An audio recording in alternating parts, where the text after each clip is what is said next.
Our next guest is a community organizer for Chatham Organizing for Racial Equity and a co-chair of the Chatham Health Alliance Equity Committee. Please welcome me in joining Karinda Roebuck. Hi, thanks for having me. Oh, I'm so glad to have you here. Tell us a little bit about CORE for some of those who might be unfamiliar with your organization. Yeah, so CORE stands for Chatham Organizing for Racial Equity. And our organization started in 2016. It was a group of actually faith leaders with some local citizens who were concerned with the increase of racial violence in our country. And they've gotten together, they watched some films, they educated themselves. And from that, basically CORE emerged. And we were able to really get an idea of what is needed in this county. And what we found is that it really has to do with education. Oops, sorry, I think I hit something. Sorry about that.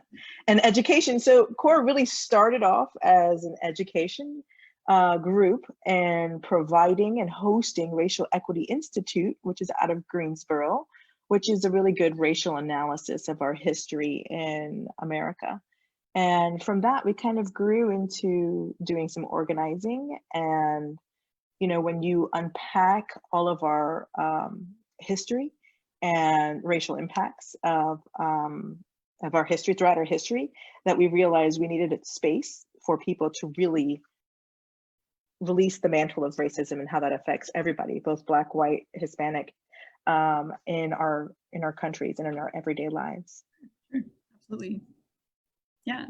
And so, and I know one of the things that we sort of brought up, you know, in light of George Floyd's death and beyond, there was a professor at UNCG who had mentioned that, you know, aging is across the lifespan, and there are a lot of different things that impact the quality of how we age, and racism is definitely one of those things that can have an impact.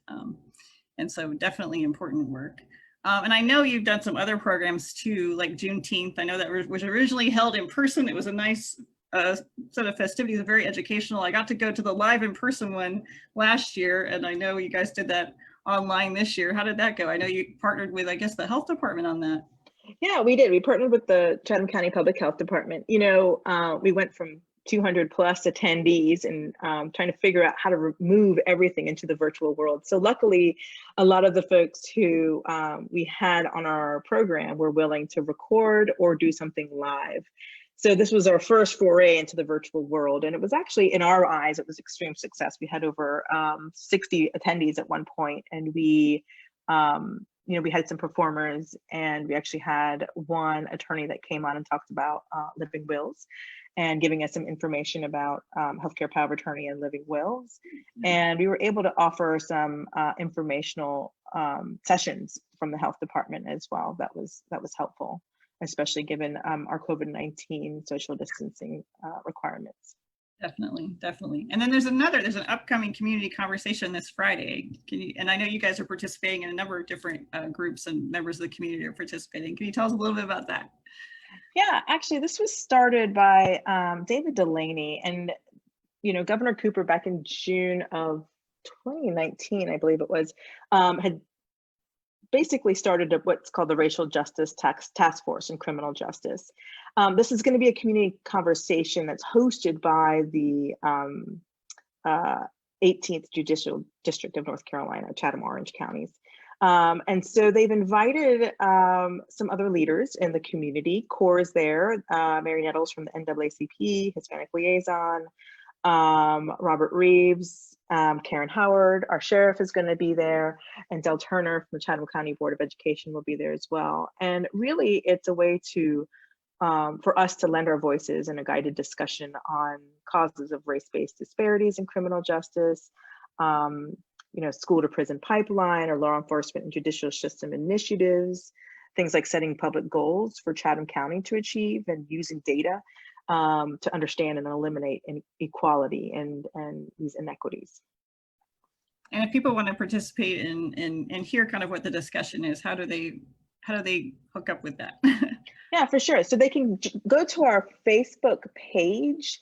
And we do have two. We have a group and we have a page, and it's on there. You have to pre-register. It's via Zoom. but anybody can register and get on there. It's July 10th from 10 to 11:30. And it should be pretty easy, although everybody's trying this for the first time. I don't want to say it's going to be easy. That's the thing. It's all, you know, learning process as we go. It is for sure. And if people, so again, yeah, so if people are wanting to kind of learn more about you guys and about the events, they can go to the Facebook page. Is that sort of the best spot for you guys? It is the best spot. We also have a web email address, chathamforracialequity@gmail.com. They can get in touch with us.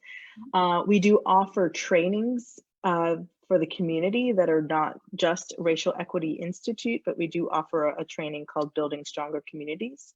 And hopefully we can get those up and running here before the end of the summer. That's wonderful. Well, Yeah. thank you so much for joining us, and thank you for sharing that, and thank you for the work that you guys are doing. I appreciate it. We appreciate it very much. Thank you, Karinda. Thanks for the time.